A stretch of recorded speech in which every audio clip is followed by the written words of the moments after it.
On this edition of Alberta Dugout Stories, the podcast, he's still the reigning WCBL Rookie of the Year and Playoff MVP. Dogs Academy grad Tristan Peters is now lighting it up with Southern Illinois University.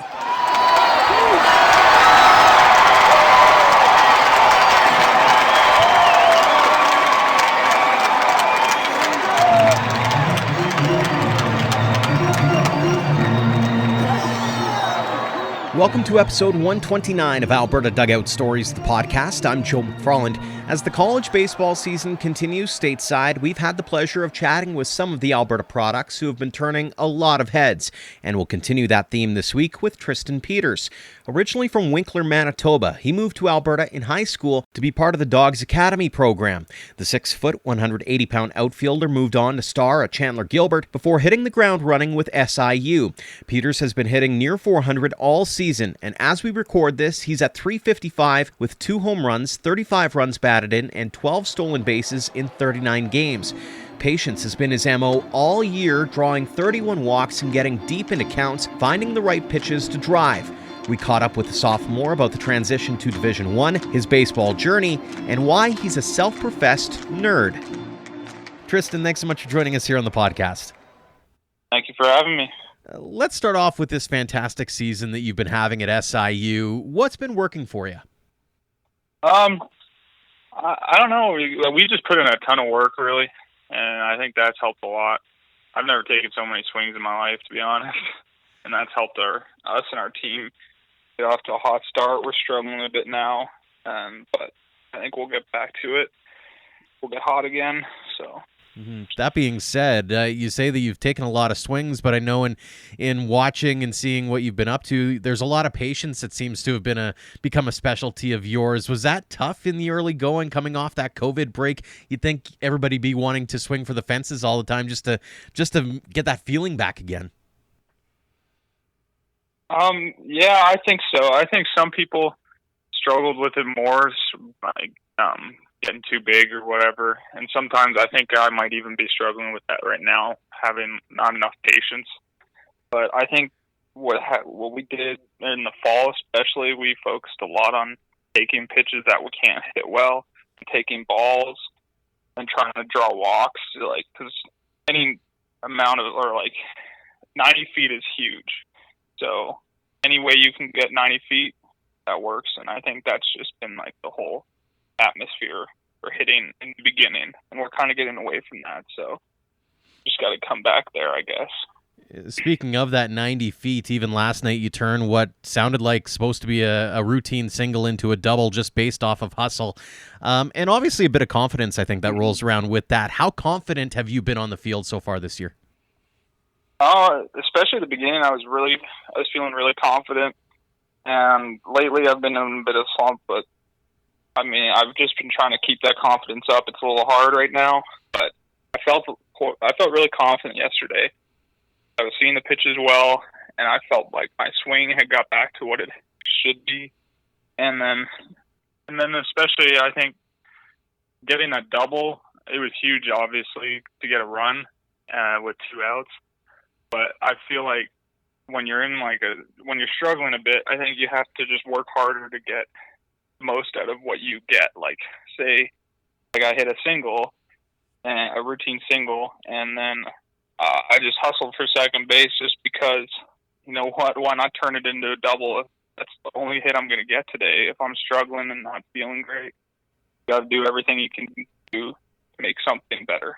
Has patience and confidence always been a part of your tool chest, or is it something that you've had to kind of find within yourself over the course of the last few years here?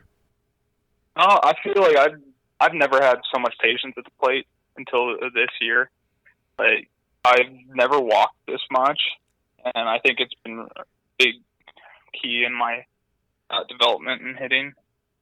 But confidence has always been probably my biggest problem, is just staying confident, and I've struggled with that in the past. So I'm just trying to get better at that every day. Just going into everything that I do confident, like just doing little things, not even baseball things, just being confident in school and just in life, really. When you go through those lulls, do you lean on anybody in particular, or is there a certain thing that you try to do to kind of get yourself back into the swing of things? I really honestly just try to not panic. I know sometimes I definitely do, and then that just makes it worse. I just try to look at somebody who's doing well and just kind of see how they're reacting to that. And then also look at somebody who's also struggling and see how they react and how quickly they get back on their feet and kind of mimic what they do if it's working for them. And whatever is working for somebody who's staying hot.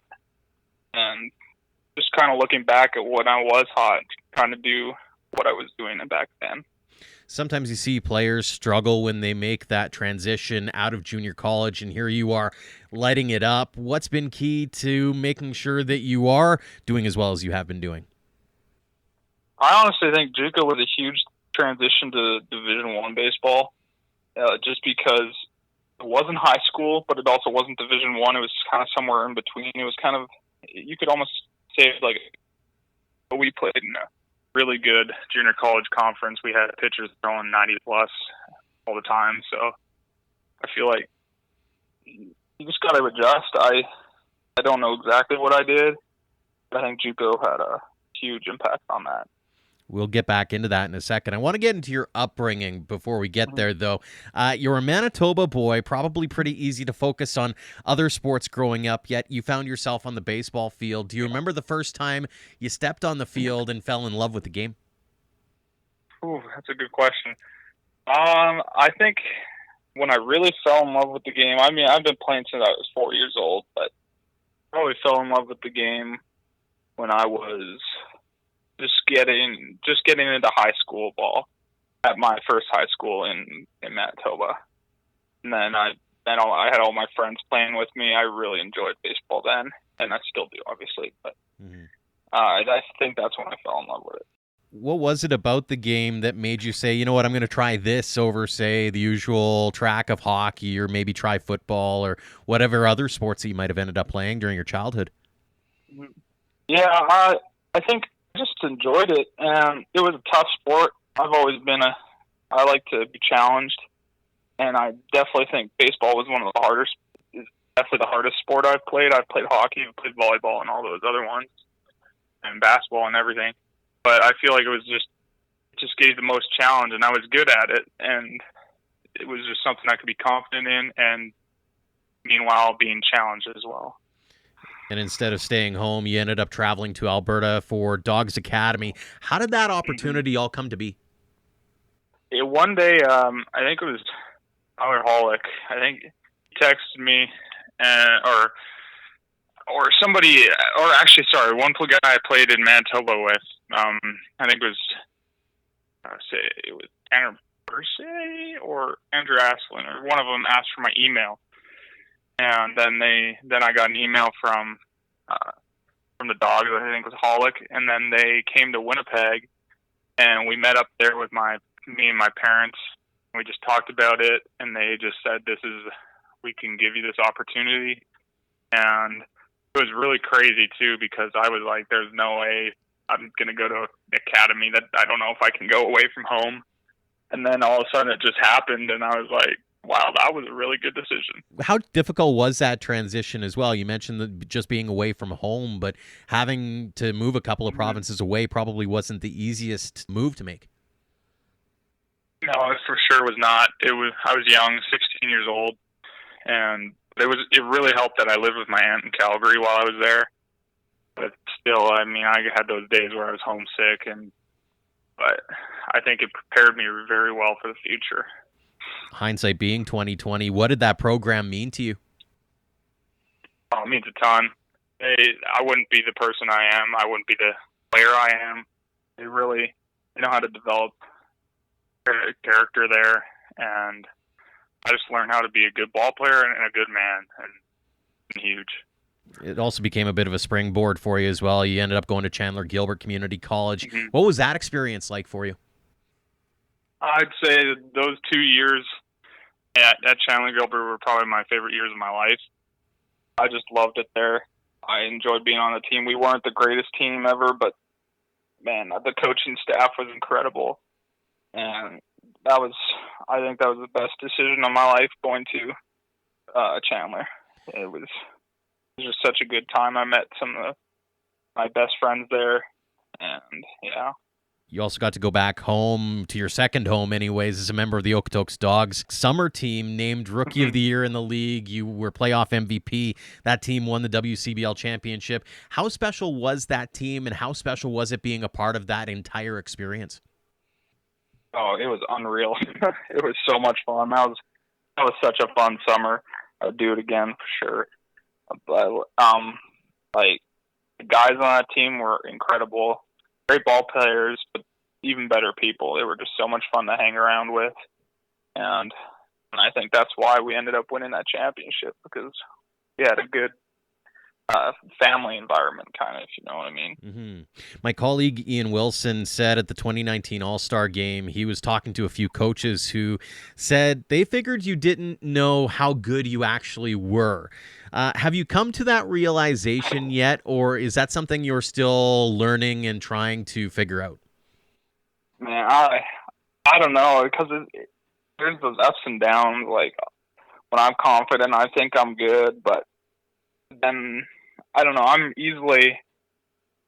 easily tell myself that I'm not good enough or whatever, and then that's kind of what happens when my performance will go down if I think that way. But that's a tough question, because I can't see how good I really am. I think, because if I don't know if my standards are as high as some other people's are, or lower than, or higher than other people's. I have no idea. Mm-hmm. One of the other questions that was asked was actually from our listeners who have in recent weeks been wondering about the education that some of the athletes from Canada are getting and what they're hoping to get out of it. And I wanted to know, tell us a little bit about what you're majoring in and what you hope to do with it down the road. So I'm majoring in computer science. I switched my degree this year from information technology. So I graduated with an associate's degree from my junior college, and I got a certificate in IT, basically. And so then I changed it to computer science, which has been it's been really tough, not gonna lie. Mm-hmm. But I would love to do cybersecurity down the line. I'm a sucker for computers. I'm a geek. I'm a nerd. So everybody's got their passion, and that's what fascinates me, I think, more than anything when we ask that kind of question. So I'm curious from that standpoint, as being that student athlete, you've excelled at that. You've been an academic All-American as an example. How challenging is it to kind of balance the needs and desires and responsibilities of being a student, but also making sure that you're not letting the on-field products suffer in the meantime? Right. There's always that saying you're a student athlete, not an athlete student. I don't know if I completely agree with it, because I definitely focus more on baseball, so my classes might suffer a bit, but I know how much time I need to put in to get good grades and stuff like that. But it's really, really, especially this year, it's been really difficult just having harder classes. Hard to manage my time while still getting good grades. And with online classes, all my classes have been online, so I think that's made it easier in some areas, but also a lot tougher, especially in like the math department. That's been really tough. What have you found has helped you in creating that balance? Are there any tips or tricks that you'd pass along to maybe some of your fellow student athletes? Honestly, you just gotta get your stuff done on time. That's the biggest thing. You find what that due date is and just get it done and do it as well as you can. I'm a big procrastinator, so try not to procrastinate, but just get it done on time. It's the biggest thing. As I mentioned, academic All-American in 2020. You've received a number of accolades over the course of the last few years here. You've still got a young career here, but when you look back, what are you most proud of? Probably the Gold Glove that I received in junior college. I think I'm proud of that one just because it was so unexpected. I've been playing outfield for the second year of my life, and I'm like, I mean, I knew what I was doing, but I really didn't expect. I didn't even know there was a Gold Glove award, first of all. Mm-hmm. And then when my coach told me I got that, I was like, "Oh, wow, that's cool." And then he showed me the Gold Glove that they got for like the display case, and I was like, "Wow, that's kind of legit." So that really made me proud. Very cool. And it was really cool. Looking back, when you were at Dogs Academy, you probably had some alumni roll through, give advice on how to get to the next level, that kind of thing. Now that you're that guy who's gotten to that next level, what advice would you give to maybe some of those young players just starting out on their journeys if you were to head back to Dogs Academy? I'd say don't worry too much about your future. I worried a lot back then. I still do sometimes. You just gotta get better at that. And because for me, everything's just worked out because I put in the work, and we talk about it on our team a lot. We're like, there should be no doubt in your ability. The only time doubt creeps in is when you haven't put in the work. There should be no doubt when you put in all the work that you can. So just work hard and don't worry about what's going to come. Do you think at all about what's down the road for you when it comes to baseball? Do you have goals and aspirations, or are you just taking it a day at a time kind of thing? Oh, I definitely have goals and aspirations, and sometimes I catch myself looking too far, and I just got to come back and just play it day by day, which is sometimes tough. I really want to play pro baseball. That's my goal. I don't know if that'll happen this year or next year. Who knows? Just gotta try to take it a day at a time. But also you gotta have goals. Otherwise, what's the point? Absolutely. Final question for you here, Tristan. Ask this of everybody. What does the game of baseball mean to you? It's really just been my life, and over quarantine especially, I realized that it's such a big part of my life, and I really love it. I don't know what I would do without it. Even if I could get a good job that I wanted, I think I'd still rather be playing baseball. It's just the relationships that I've built outside of baseball by